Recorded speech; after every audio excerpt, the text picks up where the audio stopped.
বাংলা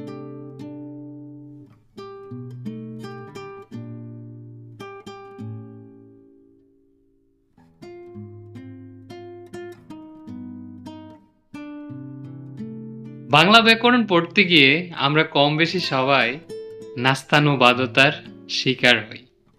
ঠিক তেমনি কবি গুরু ব্যাকরণ পড়তে গিয়ে মজার ছলে যে বইটি লিখেছেন সেটি হচ্ছে শব্দতত্ত্ব বইটি। বইটিতে হাস্যোচ্ছলে ব্যাকরণ শেখার অভিনব কায়দা কবি গুরু দেখিয়েছেন। বইটি পড়ে আপনার কাছে মনে হবে যে মজার ছলে শেখার যে একটা ব্যবস্থা আছে সেটি কবিগুরু করে গিয়েছেন।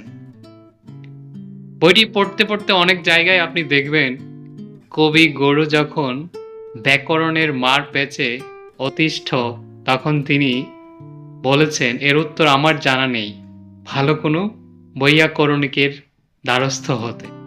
এই মারপেচের দায়ভার কবিগুরু নিবেন না, এটা সম্পূর্ণ ব্যাকরণবিদদের দায়ভার। ঠিক এইভাবে মজার ছলে কবিগুরু অনেক সমাধানহীন প্রশ্নের উত্তর দিয়েছেন।